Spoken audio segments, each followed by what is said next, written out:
नमस्कार, मैं अमित द्विवेदी आप सभी का स्वागत करता हूं अपने चैनल पावर ऑन व्हील पर। मेरे साथ है सेंट्रो सीएनजी 31,400 किलोमीटर चल चुकी है और इसके ऑनर मेरे साथ हैं विशेष त्यागी जी। इसके पहले भी आप अपने चैनल पर देख चुके हो, तो सबसे पहले स्वागत कर लेते हैं विशेष त्यागी जी का। विशेष त्यागी जी आ जाइए, आपका स्वागत है। तो ये त्यागी जी पूरा लंबा घूम के आए हैं, इसकी वजह है क्योंकि इन्होंने इस गाड़ी पर बहुत कुछ खर्च किया है। सर यहाँ आ जाइए, जिससे आपकी आवाज़ थोड़ी बुलंद हो सके। तो इन्होंने इस गाड़ी पर काफ़ी कुछ खर्च किया है और 31,400 किलोमीटर चलाया है। तो सबसे पहले पूछते हैं इनसे, तो त्यागी जी कब खरीदी थी आपने इसे? ये गाड़ी मैंने नवंबर 2018 में मैंने परचेज़ किया था और बुकिंग भी इसकी नवरात्रों में स्टार्ट हुई थी 2018 में। तो कितने में पड़ी थी आपको उस टाइम गाड़ी? ये ऑन रोड मुझे 6,60,000 में ऑन रोड मुझे पड़ी। तो सबसे पहले आगे वीडियो में बढ़ने से पहले आपको बता दूं, इनसे पूछ लेता हूं, सर आप कितने संतुष्ट हैं इससे? अगर पूछूं 10 में से अगर आपको कुछ नंबर देना हो तो कितने संतुष्ट होंगे वो बताइए। कार की परफॉर्मेंस से मैं पूरी तरह से संतुष्ट हूँ। अगर परफॉर्मेंस पे अगर मुझे मार्किंग करनी है तो मैं 10 आउट ऑफ 10 ही करूँगा, क्योंकि इसकी फिनिशिंग चलाने में जो इसका स्टीयरिंग है मतलब बहुत है, परफेक्ट है। परफेक्ट है। तो त्यागी जी बोल रहे हैं कि गाड़ी बहुत परफेक्ट है और अब मैं त्यागी जी से जानने वाला हूँ क्या, इस वीडियो में बता देता हूँ आपको। तो त्यागी जी से पूछूंगा कि कितना सीएनजी डलवाया इन्होंने, कितनी सर्विस करवाई है और पेट्रोल कितना डलवाया है, क्योंकि ये सीएनजी वाली गाड़ी है तो ये भी आपको पता होना चाहिए कि इसमें पेट्रोल भी डलता है। तो कितना पेट्रोल अब तक डलवाया है और कुल कितना खर्चा किया है और ओवरऑल इनका एक्सपीरियंस कैसा रहा है गाड़ी के साथ, लेकिन वो सब कुछ जानेंगे गाड़ी के अंदर बैठकर। तो आइए चलते हैं। त्यागी तैयार हैं आप? बिल्कुल रेडी। तो चलिए अंदर बैठते हैं।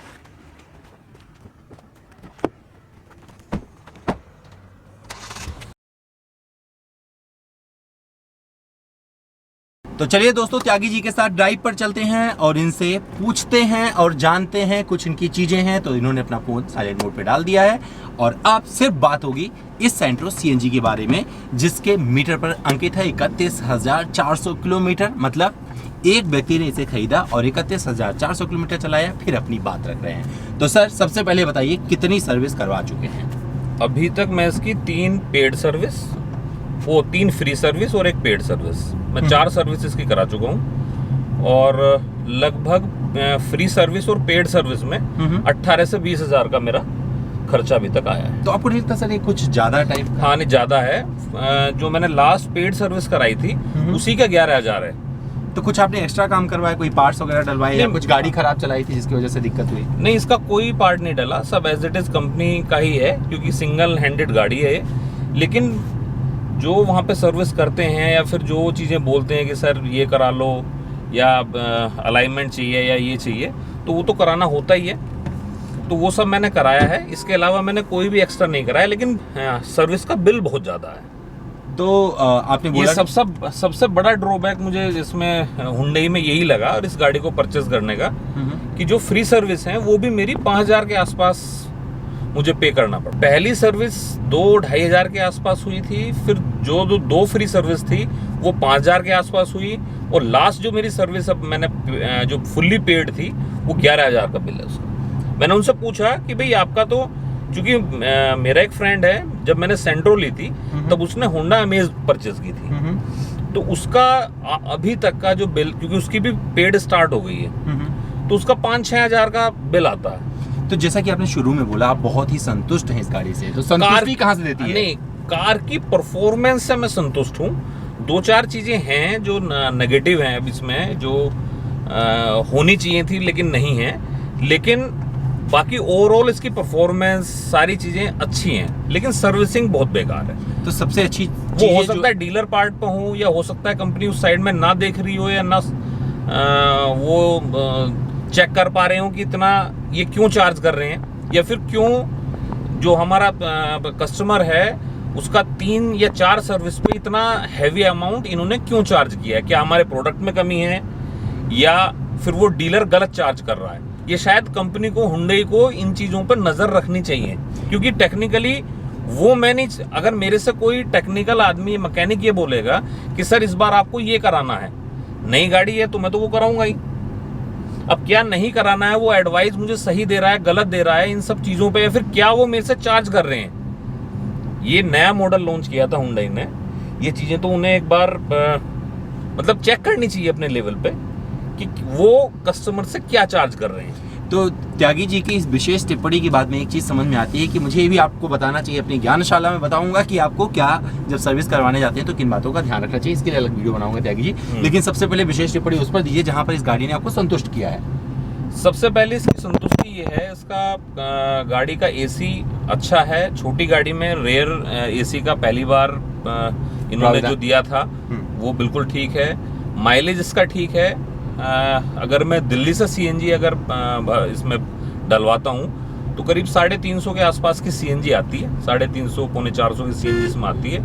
और ये 200 कितने किलो होती है? 7.5 किलो, 7.5 किलो के आसपास इसमें आती है। और मेरे हिसाब से ये 200 से 225 किलोमीटर चल जाती है। अगर बहुत कहीं ट्रैफिक जाम में फंस गए हो तब भी ये 170-180 किलोमीटर चल जाती है। तो अपनी इस गाड़ी को सबसे ज्यादा ड्राइव कहाँ करते हैं, पहले बताइए। मेरा ड्राइव एक्चुअली, मैं प्रिंट इंडस्ट्री से हूँ और मेरे पास 5-6 डिस्ट्रिक्ट हैं। तो वैसे तो मैं हाईवे पे ही ज़्यादा चलता हूँ, माइलेज अच्छा आता है। यहाँ से सहारनपुर हो गया, मुजफ्फरनगर हो गया या बागपत हो गया, तो रन काफ़ी ज़्यादा है लेकिन माइलेज इसका ठीक है, मैं सेटिस्फाइड हूँ। तो आपने पेट्रोल भी डलवाया जैसे आप बता रहे थे, तो कितनी बार आपको ऐसी जरूरत पड़ी जहाँ पर आपको पंप नहीं मिला, पेट्रोल डलवाना पड़ा? वो कभी कभी, जैसे अभी तो हरिद्वार में स्टार्ट हो गया है पंप। मान लिया हरिद्वार जाना है या सहारनपुर जाना है तो मुजफ्फरनगर में भी स्टार्ट हो गया है। अब तो लगभग सभी जगह हैं, लेकिन फिर भी जब से मैंने परचेज की है 8 से 9 बार मैं इसका टैंक फुल करा चुका हूँ। क्या माइलेज मिला आपको पेट्रोल से? पेट्रोल के ऊपर इसका माइलेज 15 किलोमीटर के आसपास है। अच्छा है सर। हाँ। और सीएनजी में अगर बात करें तो आपने अब तक कितना माइलेज इसे अचीव किया है? सीएनजी में अगर हम देखें 7.5 किलो गैस आती है और ये 200-225 किलोमीटर इजीली उसमें चल जाती है। तो यानी कि ये 25 के आसपास का एवरेज, 25 किलोमीटर पर केजी उसमें वो चलती है। सर 31,400 किलोमीटर की अगर इस डिस्टेंस जर्नी की बात करें तो बहुत लंबा होता है।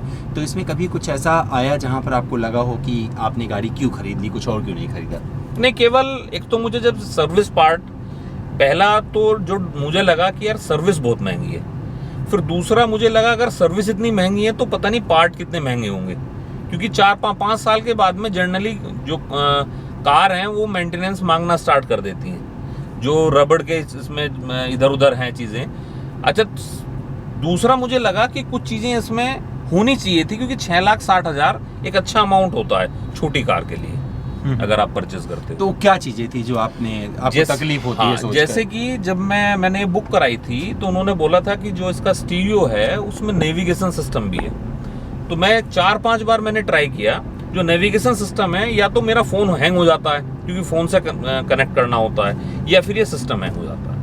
2 बार मैं इसकी कंप्लेन भी कर चुका हूँ सर्विस पे, लेकिन उन्हें खुद नहीं पता था कि कैसे कनेक्ट होता है नेविगेशन में। दूसरा, एक इसका स्टीयरिंग है, ये एडजस्टेबल नहीं है, ऊपर नीचे नहीं होता है। आज की डेट में हर छोटी गाड़ी में ये चीज़ें आ रही हैं और ये ऐसी हैं जो बतानी नहीं पड़ती। ये तो एक हो गया। दूसरा, इन्होंने साइड मिरर में इंडिकेटर दे रखे हैं, लेकिन वो इग्निशन ऑफ करने पे वो खुद बंद नहीं होते साइड मिरर।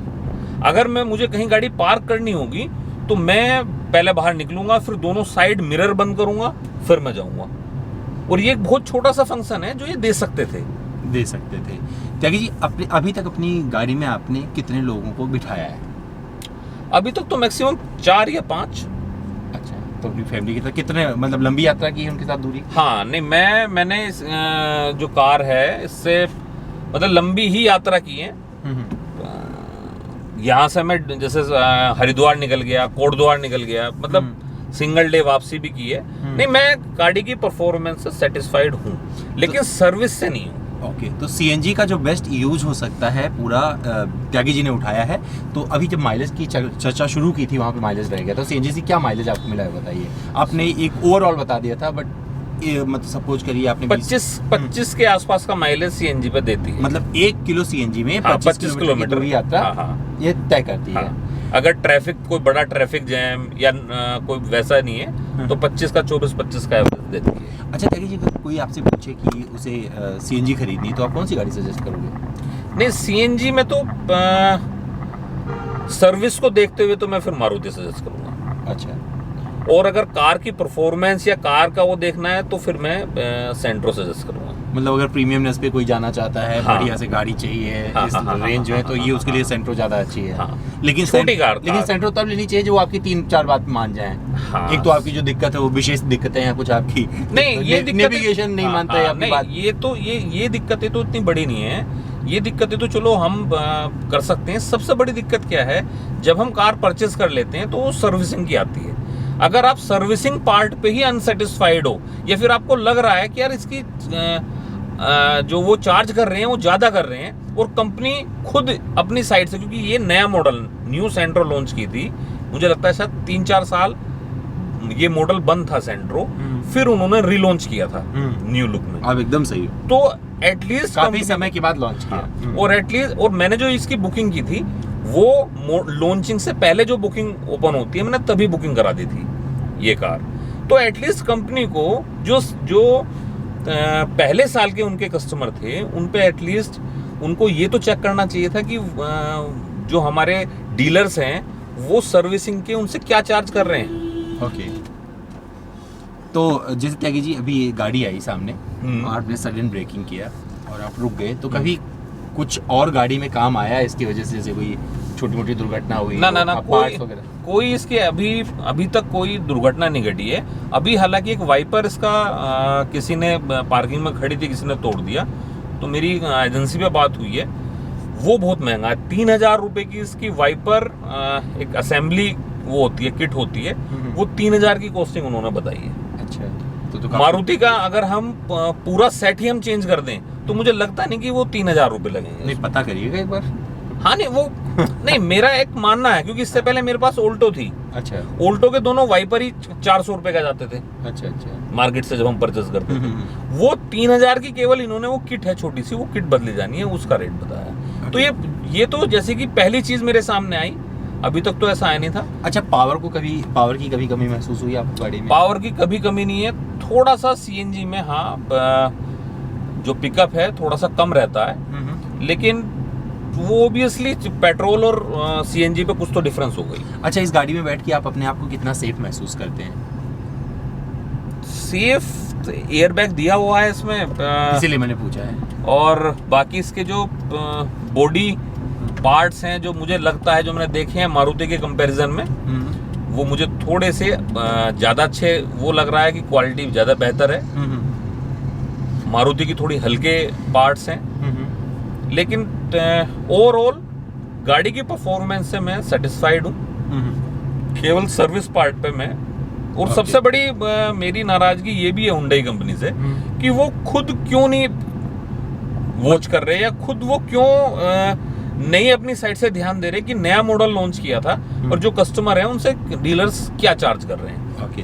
ये उनको करना चाहिए आज के डेट में, क्योंकि एक डीलर अगर वो ज्यादा चार्ज करेगा या अनड्यू जो पैसे हैं वो किसी से लेगा, तो अल्टीमेट परसेप्शन जो गलत बनती है वो कंपनी की बनती है, ना कि डीलर की। ओके। तो दोस्तों, विशेष त्यागी जी Hyundai के लिए एक ऐसे कस्टमर हैं जो बहुत संतुष्ट हैं, लेकिन इनकी जो विशेष दिक्कतें हैं उस पर भी ध्यान देनी चाहिए लोगों को बात। और मुझे लगता है कि अगर कुछ बातें इनकी सुन ले कंपनी, तो ये एकदम परफेक्ट गाड़ी हो जाएगी। त्यागी जी के लिए गलत हो बता दीजिए। बिल्कुल परफेक्ट गाड़ी होगी। जैसे जब मैं गाड़ी परचेस करने के लिए गया था तो मेरे मन में एक परसेप्शन था, उस टाइम पे होंडा अमेज लॉन्च हुई थी नए मॉडल में, और ये गाड़ी लॉन्च हुई थी। होंडा अमेज हालांकि थोड़ा बाद में लॉन्च हुई, लेकिन न्यूज़ पहले आ गई थी कि नई होंडा अमेज आ रही है। लेकिन मेरे मन में एक परसेप्शन बनी हुई थी कि होंडा की जो पार्ट्स हैं वो महंगे हैं, सर्विस चार्ज महंगा है, और हुंडई और मारुति जो है वो एक तरह से इंडियन कल्चर के हिसाब से, इंडियन कस्टमर के हिसाब से वो ये सारी चीज़ें इकोनॉमिक उसमें रेंज में रखते हैं। लेकिन आज जब मैं 31,000 किलोमीटर ये चला चुका हूँ और 3 फ्री सर्विस और 1 पेड सर्विस में करा चुका हूँ, आज मुझे लग रहा है कि मेरे फ्रेंड ने अमेज ली है, उसका फ्री सर्विस जब वो कराता था तो 3-4 हज़ार का उसका खर्चा आता था, और अब पेड भी करा रहा है तो उसका 5-6 हज़ार का खर्चा आ रहा है। तो ऐसा अब मुझे लग रहा है कि हाँ, अच्छा होंडा भी एक मल्टीनेशनल कंपनी है, बड़ी कंपनी है, और उसके भी प्रोडक्ट सभी लगभग ठीक हैं, और अच्छे हैं, ऐसा नहीं कह सकते कि होंडा की कार या अमेज या होंडा सिटी वो किसी से माइनस में है। लेकिन आज मुझे लग रहा है कि हाँ, इकोनॉमिक जो मेरा पॉइंट था कि इकोनॉमिक मुझे थोड़ी सी पड़ेगी गाड़ी, वो नहीं है। ओके, तो दोस्तों आप सुन सकते हैं त्यागी जी क्या कह रहे हैं। त्यागी जी हैप्पी कस्टमर है, लेकिन कुछ इनकी शिकायतें हैं, और शिकायतें अगर दूर हो जाए तो सब कुछ सही हो जाएगा इनके लिए। उम्मीद करता हूँ ये वीडियो आपको मेरा पसंद आया होगा। त्यागी जी म्यूजिक के शौकीन है, तो इनके पसंद का एक म्यूजिक 1 मिनट का इसमें बजाऊंगा, सुन के जाइएगा। उसके लिए आना पड़ेगा आपको मेरे इंस्टाग्राम पर। मेरा इंस्टा हैंडल है amit.dwivedi। सवाल करिए, जवाब पाइए, और त्यागी जी के पसंद का एक म्यूजिक जरूर सुन के जाइए। क्या सुनाएंगे त्यागी जी? बस जो आपको अच्छा लगता है म्यूजिक में तो अच्छा। अरे आपकी पसंद बजानी है सर। तो त्यागी जी तैयार है, इंस्टा पर आइएगा उसके लिए।